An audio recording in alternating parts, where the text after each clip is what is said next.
hey guys, welcome back to this session. Today in this class हम basically जो अभी 7 तारीख को जो इंडिया और यूएस के बीच में अभी इंटीरियम ट्रेड डील फाइनलाइज हुआ था, इसको अच्छे से इस सेशन में हम लोग कवर करने वाले हैं लोग। ये सेशन आने में टाइम इसलिए लग गया क्योंकि 7 तारीख को अनाउंस तो हो गया था कि इंडिया और यूएस यहाँ पे ट्रेड डील, इंटीरियम ट्रेड डील यहाँ पे फाइनल कर चुके हैं, पर यहाँ पे अभी भी उसके डिटेल्स नहीं आए थे। तो एक एक कर डिटेल्स अभी कुछ सामने आ गया है, जिस कारण से इस सेशन को हम यहाँ पे लेकर आ रहे हैं। तो इस सेशन में बेसिकली हम लोग जो इंडिया और यूएस का जो अभी इंटीरियम ट्रेड डील हो रखा है, इसके बारे में अच्छे से जानेंगे लोग। ये आपके लिए जो अपकमिंग कोई भी आपका कम्पिटेटिव एग्जामिनेशन है, उसके लिए ये टॉपिक बहुत ज़्यादा इंपॉर्टेंट हो जाता है। क्लैट में इसका रेलेवेंसी इसलिए बढ़ जाता है क्योंकि अगर कोई भी एक ट्रेड डील मान लो पूछता है यहाँ पे, जैसे इंडिया अभी रिसेंटली यूरोप के साथ यहाँ पे क्या फ्री ट्रेड एग्रीमेंट साइन किया है। तो जब यूरोप के साथ यहाँ पे फ्री ट्रेड एग्रीमेंट साइन किया है और उसको हम लोग क्या बोल रहे हैं, mother of all trade deals, तो उसी के साथ इस टॉपिक को भी यहाँ पे पूछ सकता है, क्योंकि जो इंडिया और यूएस का फ्री ट्रेड एग्रीमेंट था, ये डोनाल्ड ट्रंप ऐसा एक्सपेक्टेड था कि डोनाल्ड ट्रंप यहाँ पे 2025 में चुनाव जीते तो बहुत जल्दी फाइनलाइज हो जाएगा। पर होता क्या है, हमको क्या देखने को मिलता है, उसका एकदम अपोजिट हमको देखने को मिलता है। डोनाल्ड ट्रंप क्या कर देते हैं, इंडिया पे पहले तो रेसिप्रोकल टैरिफ लगाते हैं 25% का। और क्यों लगाते हैं, क्योंकि उनका क्या नाम रहता है कि इंडिया बहुत सारे अमेरिकन प्रोडक्ट्स को जो इंडियन मार्केट में आते हैं उस पर टैरिफ बैरियर लगा कर रखा है, जिस कारण से मैं भी उन पे क्या कर रहा हूँ, यहाँ पे रेसिप्रोकल टैरिफ लगा रहा हूँ। और साथ में एडिशनल 25% का एडिशनल टैरिफ लगा देते हैं। क्यों? क्योंकि उनका क्या नाम रहता है कि इंडिया जो रशियन ऑयल खरीद रहा है, जिस कारण से रसिया और यूक्रेन का वॉर हो रहा है, उसमें एक तरीके से रसिया को वॉर को ये फ्यूल कर रहा है, मतलब कि उनको फाइनेंशियली हेल्प कर रहा है। क्यों? क्योंकि उस टाइम मतलब 2025 के हिसाब से अगर हम लोग देखें एज ऑफ नाउ, तो उसमें क्या है कि रसिया के साथ बहुत कम ही वेस्टर्न कंट्रीज हो गए या फिर यूएस हो गया यहाँ पे ट्रेड कर रहा है। तो बेसिकली रसिया के साथ ट्रेड ज़्यादातर या फिर इंडिया या फिर चाइना बल्क अमाउंट में यही दोनों कंट्री ट्रेड कर रहे हैं। तो यही डोनाल्ड ट्रंप का एलिगेशन रहता है कि इंडिया यहाँ पे रसिया के साथ यहाँ पे ट्रेड कर रहा है, खासकर ऑयल परचेज करके, जिस कारण से हम उन पे एडिशनल 25% का यहाँ पे टैरिफ लगा देते हैं। जिस कारण से इंडिया पे कितना टैरिफ लगता है, 25% रेसिप्रोकल टैरिफ और 25% एडिशनल टैरिफ।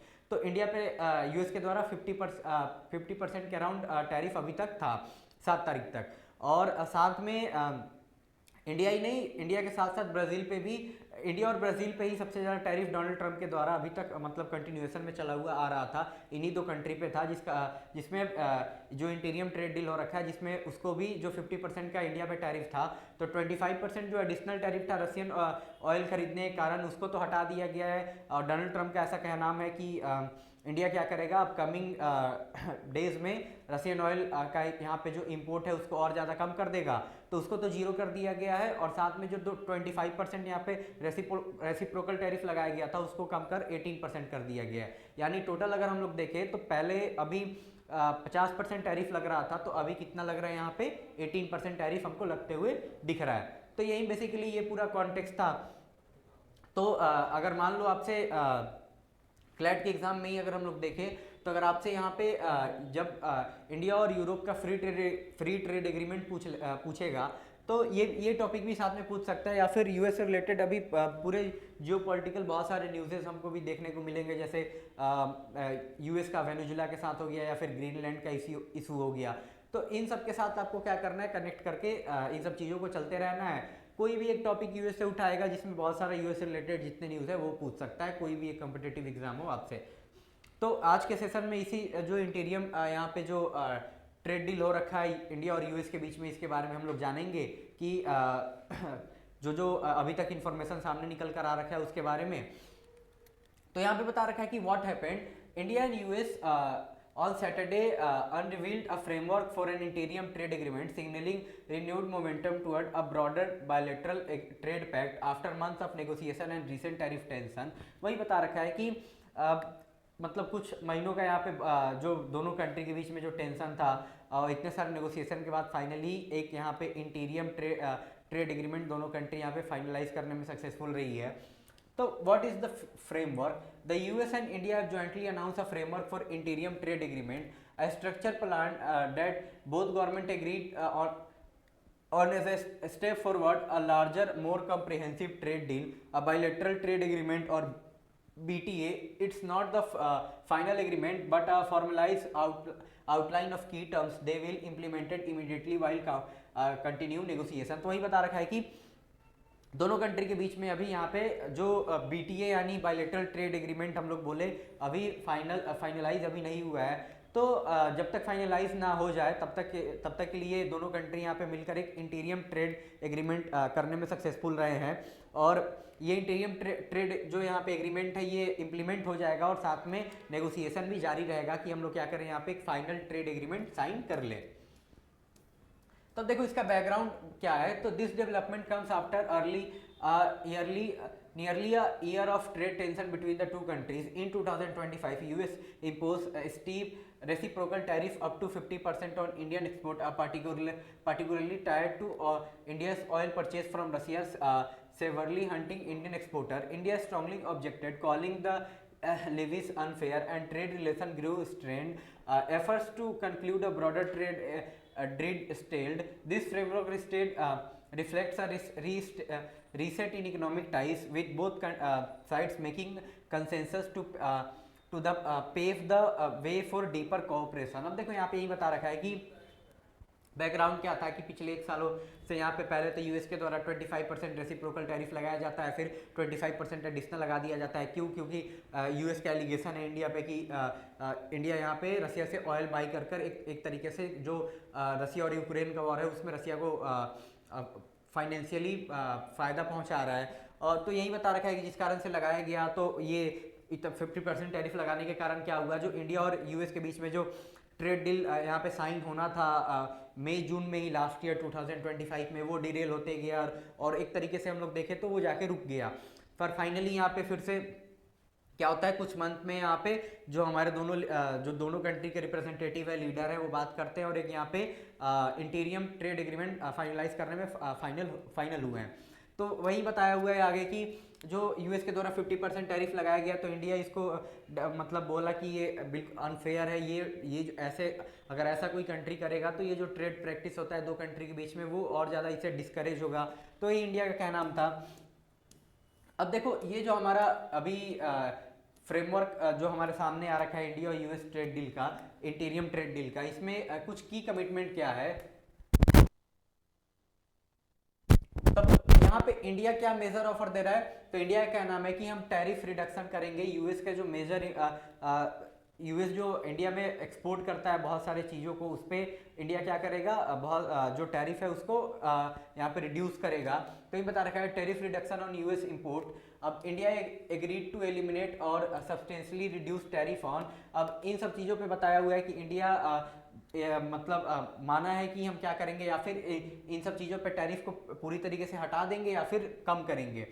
तो पहले क्या है कि यहाँ पे ऑल यूएस इंडस्ट्रियल गुड। अब इंडस्ट्रियल गुड्स कौन से होंगे, जो हेवी मशीनरी हो गया, तो वो एक तरीके से इस पे इंडिया राजी हुआ है, तो ये हमारे लिए बेनिफिशियरी है। क्योंकि अगर मान लो जितने भी यूएस की इंडस्ट्रियल गुड है उस पर अगर टैरिफ एक तरीके से अगर हम लोग देखें हटाया जाएगा, तो जो मशीनरी हो गया जो हमारे लिए जरूरी है, हमको न्यू मॉडर्न टेक्नोलॉजी चाहिए, तो एक तरीके से ये चीज़ ठीक है। फिर आगे बता रखा है कि a broad basket of agriculture products including dried distillers grains, red sorghum, animal feed, tree nuts, fresh and processed food, soybean oil, wine and spirits। अब देखो यहाँ पे बता रखा है कि कुछ यहाँ पे एग्रीकल्चर प्रोडक्ट्स हैं उन पे भी इंडिया क्या बोला है कि हम या फिर टैरिफ को पूरी तरीके से हटा देंगे, नहीं तो रिड्यूस करेंगे। तब ध्यान देने वाली बात ये है कि जो यहाँ पे मतलब फार्मर्स को जिस चीज़ का डर है कि यहाँ पे जो मेन फूड ग्रेन्स हो गया, जैसे वीट हो गया, राइस हो गया, मेज हो गया, उन पे इंडिया कॉम्प्रोमाइज़ किया है। तो ऐसा हमको अभी तक देखने को नहीं मिल रहा है। इंडिया किस टाइप का जो एग्रीकल्चर प्रोडक्ट है उन पे टैरिफ कम करने को मान रखा है। तो जो यहाँ पे ड्राई डिस्टिलर ग्रेन्स हो गए, जैसे यहाँ पे जो मक्का हो गया, उस पे इंडिया मान रखा है। या फिर जो एनिमल फीडिंग में काम आता है, रेड सोरगम, वो उस पे, और साथ में जो ट्री नट्स या फिर फ्रेश प्रोसेस फूड है, या फिर सोयाबीन ऑयल या फिर वाइन, ये सब। तो this cuts are mean to open India market wider to American made products. अब देखो, अब इन सब टैरिफ इन सब चीज़ों पे रिड्यूस किया जाएगा, तो ये सब जो यहाँ पे प्रोडक्ट हैं, ये अमेरिकन प्रोडक्ट हैं, ये इंडियन मार्केट में हमको ज़्यादा देखने को मिलेंगे। यही जो ये हमको देखने को मिलेगा। तो जो इंडियन प्रोड्यूसर है, मान लो जो इंडियन प्रोड्यूसर इन सब चीज़ों का यहाँ पे प्रोडक्शन करता है, तो उसको क्या यहाँ पे एक कंपटीशन फेस करने को मिलेगा। फिर इंडिया ये भी बोला है कि कुछ हम रेगुलेटरी और नॉन टैरिफ बैरियर रिफॉर्म भी करेंगे। तो India also agreed to address long standing restriction that have blocked US goods such as import licensing procedure, barrier affecting US medical devices, restriction on information and communication technology products, standard and testing norms on agriculture products. Both sides will review and where possible align technological regulation to ease trade flows. अब देखो, India ये बोला है कि हम लोग बैठेंगे, मतलब इंडिया इस चीज़ पे राजी हो गया है कि हम लोग बैठकर जो इंडिया यहाँ पे यूएस के प्रोडक्ट्स पे जो रेगुलेटरी या फिर नॉन टैरिफ बैरियर लगाता है उसको भी हम इंडिया बातचीत से बैठकर यहाँ पे एक तरीके से हम लोग नेगोशिएशन करने को तैयार है। तो ये इसके बारे में यहाँ पे बताया हुआ है कि इन चीज़ों पे। फिर अब देखो, इंडिया एक और परचेज कमिटमेंट क्या कर रखा है। इंडिया का कमिटमेंट है कि India place to buy up to $500 billion worth of US goods over next 5 year. अब इंडिया यहाँ पे एक तरीके से कमिटमेंट दे रखा है कि आने वाले 5 सालों में हम यहाँ पे $500 बिलियन का जो अमेरिकन गुड्स या फिर प्रोडक्ट्स हो गए, उनको हम क्या करेंगे, यहाँ पे बाई करेंगे। अब ये थोड़ा सा एक मतलब अगर देखा जाए तो ये इम्पॉसिबल लगता है कि इंडिया इसको कैसे बाई करने वाला है। इस पर अभी भी डाउट है। इस पर और ज़्यादा अगर क्लियरिटी से अगर हमको जो फाइनलाइज ट्रेड एग्रीमेंट होगा मार्च अराउंड मतलब आने वाले टाइम में, तो उसमें हमको अच्छे से पता चलेगा। तो वहीं बता रखा है कि इंडिया यहाँ पे कमिटमेंट क्या कर रखा है कि $500 बिलियन वो यूएस गुड्स जो है हम नेक्स्ट 5 ईयर में खरीदने वाले हैं। जैसे क्या हो गया, जो एनर्जी प्रोडक्ट्स हो गए, ऑयल या फिर गैसेस। तो अब इसमें देखो क्या है, ऑयल या फिर गैसेस में क्या है कि इंडिया भी ऑयल किससे बाई कर रहा था, जो रसिया है उससे यहाँ पे ऑयल बाई कर रहा था।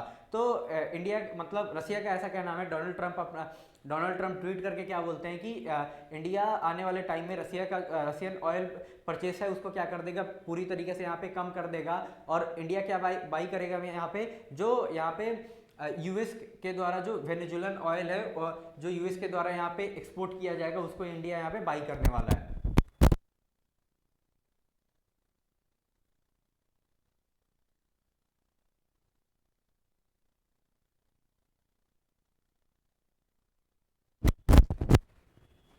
फिर यहाँ पे अब ये भी चीज़ एक तरीके से देखने वाला है, क्योंकि अगर अभी रिसेंट डेटा के हिसाब से अगर हम लोग देखें तो ये तो एक चीज़ सही बात है कि इंडिया अभी रशियन ऑयल का जो यहाँ पे इंपोर्ट था उसको कम किया है, और जो हमारा अमेरिकन ऑयल का इंपोर्ट था वो उसी अमाउंट में बढ़ा है जितना अमाउंट से रशियन ऑयल इंपोर्ट घटा है।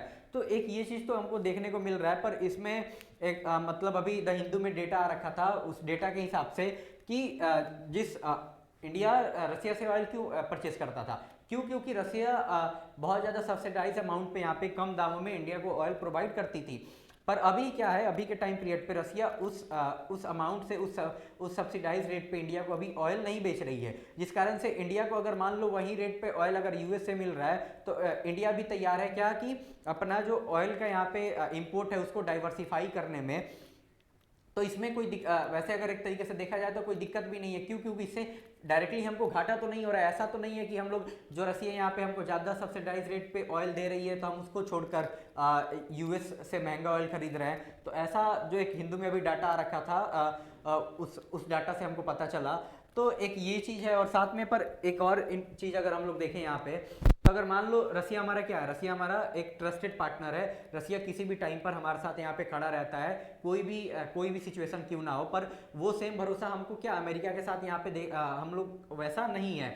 अमेरिका वैसे हमारे साथ कभी हमको पाकिस्तान के जो आर्मी चीफ है वो जनरल आसिफ मुनीर उनके साथ हमको देखने को मिल जाता है। तो इंडिया और यूएस का रिलेशन वैसा एक क्लोज फ्रेंडशिप वाला नहीं है, पर रसिया के साथ वैसा हमारा है। तो ये एक देखने वाला चीज़ होगा कि इंडिया कैसे इस चीज़ को यहाँ पे हैंडल कर रहा है कि यूएस के बोलने से क्या इंडिया यहाँ पे जो रशियन ऑयल परचेस उसको क्या पूरी तरीके से बंद कर देगा। अभी तक जो डोनाल्ड ट्रंप का क्लेम था उस पर इंडिया के साइड से तो कोई अभी उस पर काउंटर जवाब नहीं दिया गया है, इंडिया कंडेम भी नहीं किया है उस स्टेटमेंट को। तो अब ये देखने वाला एक चीज़ है कि इंडिया कैसे इसको बैलेंस कर रहा है। फिर यहाँ पे हम लोग क्या बाई करेंगे, एयरक्राफ्ट और जो एयरक्राफ्ट पार्ट्स होते हैं, जो यूएस के जो यहाँ पे एयरक्राफ्ट बनाने वाली यहाँ पे जो बड़ी बड़ी कंपनियां हैं, जैसे बोइंग हो गया, तो उनका हम लोग यहाँ पे जो एयरक्राफ्ट या फिर जो वो लोग एयरक्राफ्ट पार्ट्स बनाते हैं जो हमारे लिए जरूरी है, वो भी हम बाई करने वाले हैं। फिर प्रीसियस मेटल या फिर technology goods like GPU and data centre hardware. अब this is a major commercial dimension intended to balance the trade relationship. तो ये बता रखा है कि ये कुछ यहाँ पे बड़े जो कमर्शियल जो दोनों कंट्री के बीच में जो ट्रेड इम्बैलेंस था उसको बैलेंस करने के लिए यहाँ पे जो इंडिया है वो क्या किया है, कमिटमेंट किया है कि हम यहाँ पे क्या करेंगे, ओवर नेक्स्ट 5 ईयर में हम लोग $500 बिलियन का यहाँ पे जो अमेरिकन गुड्स है उसको हम यहाँ पे क्या करने वाले हैं, अपने देश में इंपोर्ट करने वाले हैं। तब ये तो रह गया, ये किसका कमिटमेंट है, इंडिया का। अब यूएस क्या कमिटमेंट किया है, तो देखो यूएस का क्या, यूएस यहाँ पे जो रेसिप्रोकल टैरिफ था इंडियन गुड्स पे उसको तो हटा, मतलब रेसिप्रोकल टैरिफ पे जो एडिशनल टैरिफ लग रखा था 25% का, उसको हटा दिया है। और जो यहाँ पे 25% का रेसिप्रोकल टैरिफ था उसको यहाँ पे कम करके कितना किया गया, 18%। तो वही बता रखा है कि the US will set a reciprocal tariff rate of 18% on many Indian manufacture exports down from punitive tariffs such as 50% as applied in 2025. This give much intended relief to Indian exporter across textile and apparels, leather and footwear, plastic and rubber products, organic chemicals, home decor and artisan goods, machinery and other industrial products। अब यहाँ पे यही बता रखा है कि US का यही कमिटमेंट है कि हम क्या करेंगे, जो 25% जो यहाँ पे एडिशनल टैरिफ था उसको तो एलिमिनेट कर देंगे, और जो 25% का रेसिप्रोकल टैरिफ था उसको हम कम करके 25% से 80% कर देंगे। तब इससे बहुत ज़्यादा जो इंडियन एक्सपोर्टर हैं जो उनको बहुत ज़्यादा यहाँ पे क्या फ़ायदा होने वाला है, क्योंकि उनको अभी 50% टैरिफ उनके प्रोडक्ट पे, जो इंडियन एक्सपोर्टर थे उनके प्रोडक्ट पे यहाँ पे यूएस के मार्केट में लग रहा था, जिस कारण से यूएस के मार्केट में यहाँ पे क्या ट्रेड यहाँ पे डिस्करेज हो गया था। तो वही बता रखा है कि अब इससे किस किस सेक्टर में हमको देखा जाए, कौन कौन से जो इंडियन एक्सपोर्टर है उनको फायदा होने वाला है किस सेक्टर में। तो एक टेक्सटाइल या अपैरल हो गया, या फिर leather, footwear, plastic and rubber product, organic chemical, home decor and artisan goods और मशीनरी और अदर इंडस्ट्रियल प्रोडक्ट हो गए उन पे। अब उन पे तो यहाँ पे क्या किया जाएगा, जो टैरिफ है उसको एक रिड्यूस करके 18% कर दिया गया है। पर यहाँ पे टैरिफ एलिमिनेशन, यहाँ पे पूरी तरीके से टैरिफ एलिमिनेट कर दिया गया है इन इंडियन प्रोडक्ट्स पे।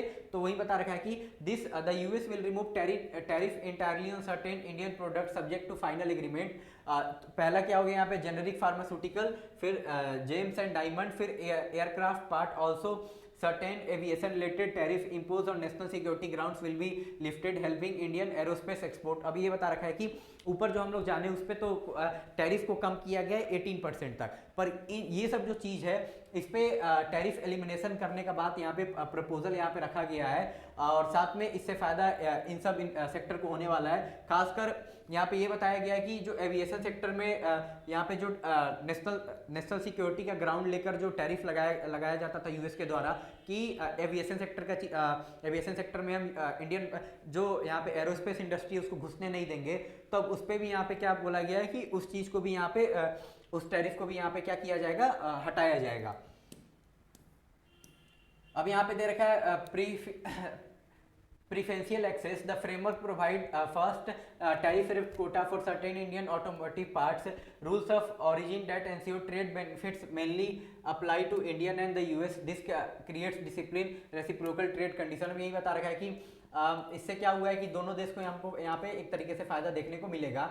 अब यहाँ पे देखो जो ये अभी इंटीरियम ट्रेड एग्रीमेंट हो रखा है, इसमें 3 चीज़ों को यहाँ पे इंक्लूड नहीं किया गया है। तो व्हाट नॉट इंक्लूडेड, जो सेंसिटिव प्रोटेक्शन जो इंडिया पहले से लगा के रखा है, वो इंडिया जो FTA साइन किया है यूरोपियन यूनियन के साथ, उसमें भी इन चीज़ों को बाहर रखा। सेम यूएस के साथ भी यहाँ पे करता हुआ दिख रहा है। To protect many producer and rural livelihood, some agriculture and food sector remain shielded from tariff cuts on both sides. This include, अब देखो इंडिया अपने जो प्राइमरी उसके प्राइमरी प्रोड्यूसर हो गए, या फिर जो उसका रूरल लिवलीहुड है, जो एग्रीकल्चर सेक्टर पर डिपेंडेंट है डायरेक्टली, उसको बचाने के लिए अभी भी इंडिया यहाँ पे टैरिफ कट करने को तैयार नहीं हुआ है।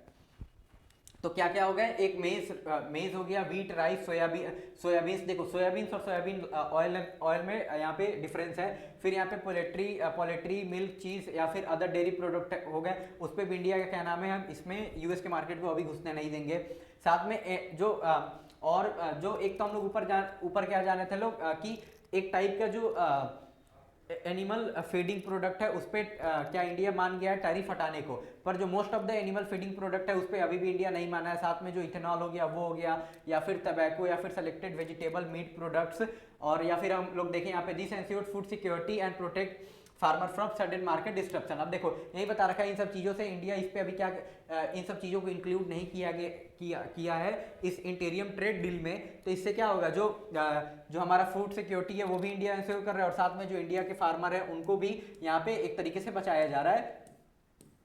अब यहाँ से एक्सपेक्टेड इम्पैक्ट एंड अपॉर्चुनिटीज क्या होगा, तब इंडियन एक्सपोर्टर के लिए देखो इससे क्या क्या बेनिफिट होगा। तो जो Indian manufacturer will get better access to US market which worth trillions of dollar in import export oriented sector like textile, leather, gems, jewellery, organic, chemical, machinery, plastic and more will benefit from lower tariff. MSME farmer try to export chain and youth led enterprises could see growth. अब देखो Indian जो exporter है उनको इसमें फायदा हमको देखने को मिलेगा, खासकर उनको जो यहाँ पे जो एमएसएमई जो स्मॉल एंड मीडियम एंटरप्राइजेस हो गए, या फिर जो यहाँ पे यूथ लेड एंटरप्राइजेस जो खोल रखे हैं उनको वो ग्रोथ करते हुए दिखेंगे। और इनके लिए फ़ायदा क्यों होने वाला है, क्योंकि जो पहले जो ये चीज़ को जो यहाँ पे प्रोड्यूस करते थे जो इंडियन मैन्युफैक्चरर थे, तो उनका जो प्रोडक्ट था वो यूएस में महंगा मिलता था 50% टैरिफ के कारण, पर अब वो टैरिफ 18% हो गया है as compare to last year. तो जिस कारण से हमको थोड़ा सा यहाँ पे बेनिफिट होता हुआ दिखेगा। अब देखो एक चीज़ तो हम लोग जो 2025 का प्री पीरियड था वो तो अभी भी हम लोग अचीव नहीं कर पाए हैं, जहाँ पे इंडियन प्रोड्यूसर पे अराउंड 3 to 4% का टैरिफ लगता था, तो वो वाला तो अभी भी नहीं हुआ है। पर ये जो 50% लग रखा था उससे बेटर अभी तक के लिए ये चीज़ है, जब तक अगर हमारा जो फाइनल एक फ्री ट्रेड एग्रीमेंट है यूएस के साथ साइन नहीं हो जाता है। अब देखो हम लोग तो इंडियन इंपोर्ट एक्सपोर्टर को जान गए कि कौन कौन से जो सेक्टर में एक्सपोर्ट यहाँ पे करते हैं चीज़ों को, जैसे textile, leather, gems, jewellery, organic, chemical, machinery, plastic and more will benefit from lower tariff. अब देखो कौन कौन से अमेरिकन प्रोड्यूसर है, किस टाइप के अमेरिकन प्रोड्यूसर है उनको फायदा होने वाला है। तो जो US company stand to increase sales of energy product, food and agriculture goods, manufacture equipment and tech components, reducing non tariff barrier help US seller compete more effective in India. अब यहाँ पे देखो ये वो जो ऊपर अभी क्या बताया, जो यूएस के जो प्रोड्यूसर है उनको यहाँ पे फायदा होने वाला है। जो यहाँ पे हम लोग ऊपर एग्रीकल्चर अलग जो ब्रॉड बेस एग्रीकल्चर प्रोडक्ट के बारे में हम लोग जाने थे, उसके बारे में जो वो उन चीज़ों का यहाँ पे प्रोडक्शन करते हैं, जैसे या फिर एयरक्राफ्ट, ये सब जो यूएस का एरोस्पेस इंडस्ट्री है उसको फायदा होगा। तो यही बता रखा है। अब देखो यहाँ पे India Europe free trade agreement देखो से इसका क्या कनेक्शन बैठता है। तो just before India US trade deal announce India and EU concluded a major long standing pending trade free trade agreement nearly 2 decades of negotiation. This pact is expected to drastically open market on the both sides and is being called as a mother of all trade deal because of its scale and strategic importance. Why this? अब देखो why this influence US strategy. Washington announced soon after EU deal shows the US wanted to ensure it remained a key economic partner to India rather than letting the EU establish itself as a dominant external trade partner. In other words, the timing signal geopolitical competition in trade diplomacy, not just economic policy. अब देखो यहाँ पे क्या बोल रहा है, India और जो यहाँ पे यूएस का ट्रेड डील था ये हमारा लास्ट सैटरडे को यहाँ पे फाइनलाइज हुआ। ये फाइनलाइज होने से पहले यहाँ पे 26 जनवरी के बाद यहाँ पे क्या हुआ था, इंडिया और यूरोपियन यूनियन का जो फ्री ट्रेड एग्रीमेंट था ये साइन हो चुका था। तो वो साइन होते हुए यहाँ पे क्या दिखा, यूएस को यहाँ पे एक चीज़ दिखा कि इंडिया और यूरोपियन यूनियन यहाँ पे एक फ्री ट्रेड एग्रीमेंट साइन कर लिए हैं, जिस कारण से क्या होगा, जो यूरोपियन यूनियन के प्रोडक्ट्स हैं वो इंडियन मार्केट में उनको बेटर एक्सेस अब मिलेगा एज कम्पेयर टू यूएस। तो यूएस को लगा कि जो इंडिया का मार्केट हमारे लिए पहले से था वो अगर हम लोग खोने से अच्छा हम लोग क्या करें, यहाँ पे एक यहाँ पे जल्दी से एक इंटीरियम ट्रेड डील साइन कर लेते हैं ताकि उससे फ़ायदा यूएस के जो प्रोड्यूसर है उनको हो। क्यों हो, क्योंकि अगर मान लो जो यूरोपियन यूनियन है और इंडिया है दोनों का मार्केट बहुत ज़्यादा बड़ा है, तो इंडिया अभी सबसे ज़्यादा ट्रेड किसके साथ करता है, तो जो यूएस था उसके साथ। तो यूएस को ये चीज़ का डर था कि यूएस को रिप्लेस करके यूरोपियन यूनियन इंडिया का सबसे बड़ा ट्रेडिंग पार्टनर ना बन जाए। तो इस डर के कारण यूएस क्या किया यहाँ पे, एक इकोनॉमिक डील से ज़्यादा इसको हम लोग यूएस के यहाँ पे क्या देखें, एक डिप्लोमेसी देखें कि कैसे जल्दी से उसको समझ आ गया कि अगर यहाँ पे एक हम लोग यहाँ पे अगर इंटीरियम ट्रेड डील अगर हम लोग नहीं साइन करते हैं तो हमारे हाथ से एक बहुत बड़ा मार्केट इंडिया का शिफ्ट हमारे हाथ से होकर किसी और के हाथ में चला जाएगा।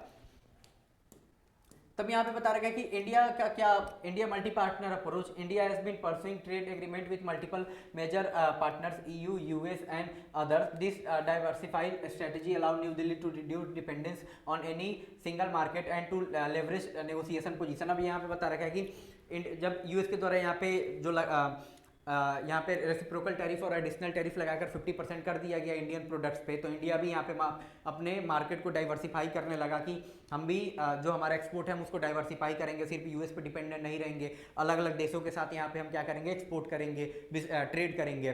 तो इंडिया उसी क्रम में यू के साथ यहाँ पे फ्री ट्रेड एग्रीमेंट साइन करता है। उससे पहले यहाँ पे यूएई के साथ, सऊदी के साथ हो गया, या फिर ऑस्ट्रेलिया के साथ। इंडिया ऑलरेडी इन कंट्री के साथ क्या जो फ्री ट्रेड एग्रीमेंट है साइन कर चुका है, या फिर श्रीलंका के साथ भी इंडिया का फ्री ट्रेड एग्रीमेंट साइन है।